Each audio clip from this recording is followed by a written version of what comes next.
자, ESG 공시 의무화. 이제 드디어 현실이 됐습니다. 그동안 ESG는 하면 좋은 것, 일종의 선택이었잖아요. 그런데 이제는 완전히 달라졌습니다. 피할 수 없는 의무가 됐고 자칫하면 기업의 운명까지 좌우할 수 있는 아주 큰 리스크가 된 거죠. 그래서 오늘 이 엄청난 변화가 바로 여러분의 회사 그리고 경영진에게 어떤 의미인지 아주 깊숙이 한번 파헤쳐 보겠습니다. 그래서 가장 먼저 우리 스스로에게 던져봐야 할 질문이 바로 이겁니다. 우리 회사의 ESG 정보, 과연 법적 책임을 감당할 수 있을까? 생각해보세요. 지금까지는 홍보자료나 평판 관리용으로 냈던 정보들이잖아요. 근데 이제는 재무제표랑 똑같은 법의 저울 위에 올라가는 겁니다. 과연 우리 회사의 데이터가 이 무서운 법의 잣대를 버텨낼 수 있을까요? 오늘의 우리가 찾아야 할 답이 바로 이겁니다. 이게 핵심이에요. 자, 그럼 먼저 이 거스를 수 없는 흐름이 도대체 어떻게 시작됐는지 그 구체적인 내용부터 한번 명확하게 짚고 넘어가 보죠. 네, 바로 2026년 이 숫자를 기억하셔야 합니다. 금융위원회가 무려 5년 동안 논의를 했거든요. 그리고 드디어 국내 공시제도의 최종 로드맵을 확정했습니다. 그러니까 이제 더 이상 하냐 마냐 이런 이론적인 논쟁은 끝났다는 겁니다. 남은 건 오직 실행뿐이에요. 근데 이게 우리나라만 이러는 게 절대 아닙니다. 이미 전 세계적인 흐름이에요. 유럽연합 EU는 물론이고 일본, 영국 같은 주요 나라들이 벌써 의무 공시로 다 돌아섰습니다. 이게 무슨 뜻이겠어요? 우리 기업들이 글로벌 시장에서 경쟁하는 모든 나라들과 이제 똑같은 규칙으로 경기를 해야 한다는 겁니다. 말 그대로 이제 우리도 글로벌 스탠다드에 공식적으로 합류하게 된 거죠. 자, 그럼 구체적으로 한번 보죠. 당장 우리 회사에 어떻게 적용될까 궁금하시죠? 우선 첫 타자는 연결자산 30조 원이 넘는 코스피 상장사들, 대략 한 58개 기업 정도 됩니다. 시작 시점은 2027년 실적부터, 그러니까 공시는 2028년부터 해야 하는 거고요. 기준은 당연히 ISSB, 국제표준을 따릅니다.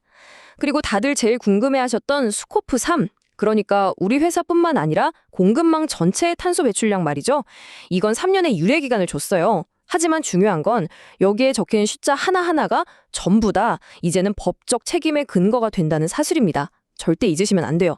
그렇다면 이 숫자들 대체 우리 회사에 실질적으로 어떤 의미가 있는 걸까요? 자, 이제부터가 진짜 중요한 이야기입니다. 바로 돈 문제, 재무적인 영향과 결코 피할 수 없는 법적 책임에 대해서 이야기해 보겠습니다. 여기 한번 보세요. 이 표 하나가 모든 걸 설명해 줍니다. 과거와 미래, 패러다임이 완전히 바뀌는 거예요. 예전엔 어땠나요? 그냥 자율적으로 우리 회사 잘하고 있다는 홍보용으로 냈었죠. 그러니까 책임도 그냥 그럭저럭 넘어갈 수 있었어요. 하지만 이제는 완전히 다릅니다. 법정 공시, 즉 법으로 정해진 의무가 된 겁니다. 이건 이제 투자자들이 이 회사에 투자할까 말까를 결정하는 핵심 정보가 되고요. 당연히 그 내용에 대해서는 완전한 법적 책임을 져야만 합니다. 이게 얼마나 심각한 문제인지 법무법인 세종의 분석을 한번 보시죠. 앞으로 ESG 정보가 유가증권 보고서, 즉 사업보고서에 포함되면요. 만약 그 내용에 거짓이 있거나 실수가 있거나 아니면 중요한 걸 쑥 빼놓고 공시했다? 바로 자본시장법 위반으로 이어질 수 있다는 겁니다. 여러분, 이거 정말 분명히 하셔야 해요. 단순하게 과태료 좀 내고 끝나는 문제가 절대 아닙니다.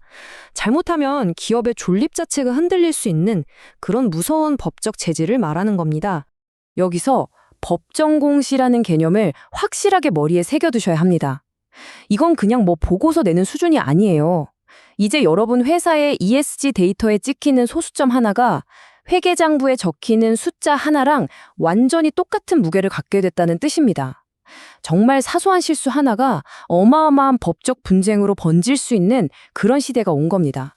자, 그럼 이 거대한 변화 앞에서 이걸 그냥 위기로 맞을 것인가 아니면 기회로 만들 것인가 어떻게 해야 할까요? 지금 당장 경영진이 직접 챙겨야 할 3가지 핵심 실행 과제를 제가 명확하게 짚어드리겠습니다. 핵심은 딱 이 3가지입니다. 첫째, 이 모든 책임의 최종 종착지는 어디죠? 바로 이사회입니다. 이사회 차원의 감독 기능, 거버넌스를 제대로 갖춰야 합니다. 둘째, 데이터 수집부터 공시까지 이 전 과정의 신뢰도를 보장해야겠죠? 그러려면 내부 통제 시스템을 재무제표 만드는 수준으로 업그레이드해야 합니다. 그리고 마지막 셋째, 아마 가장 큰 도전이 될 텐데요.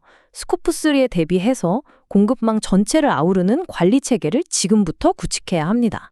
네, 바로 이겁니다. 제가 계속 강조하는 부분이죠. 여러분, 회사 회계팀이 재무제표 관리할 때 얼마나 깐깐하게 합니까? 바로 그 수준으로, 그 정도의 엄격함으로 이제 ESG 데이터를 다뤄야 한다는 겁니다. 데이터가 정확한지, 빠진 건 없는지, 제때 보고되는지, 이 모든 걸 보장하는 내부 통제 시스템을 지금부터 설계하고 운영해야만 아까 말씀드린 그 무서운 법적 리스크를 관리할 수 있습니다. 그리고 스코프 3. 이거 3년이나 유예됐다고 해서 다행이다 하고 안심하시면 절대 안 됩니다. 이건 쉬는 시간이 아니에요. 그 방대한 공급망 데이터를 확보하고 관리할 시스템을 구축하라고 나라에서 준 준비 시간입니다. 일종의 숙제 기간인 거죠. 그리고 이건 IT 부서나 실무팀에 맡겨서 될 일이 아닙니다. 우리 협력사들 데이터는 어떻게 받아오고 그게 맞는지 검증은 어떻게 할 건지. 이건 전사적인 공급망 전략의 핵심 과제로 다뤄야 합니다. 계획은 지금 당장 시작해야 합니다. 자, 이제 마지막 질문을 던지겠습니다. 이 피할 수 없는 변화, 이걸 그냥 법이니까 어쩔 수 없이 따라가야 하는 귀찮은 비용으로 여기시겠습니까? 아니면 이 기회에 우리 회사의 내부 통제 시스템을 완벽하게 다지고 공급망 리스크를 미리 관리해서 오히려 자본시장에 더 큰 신뢰를 얻어내는 그런 엄청난 전략적 기회로 만드시겠습니까? 그 선택은 바로 지금 이 순간 이 이야기를 듣고 계신 경영진 여러분의 손에 달려 있습니다.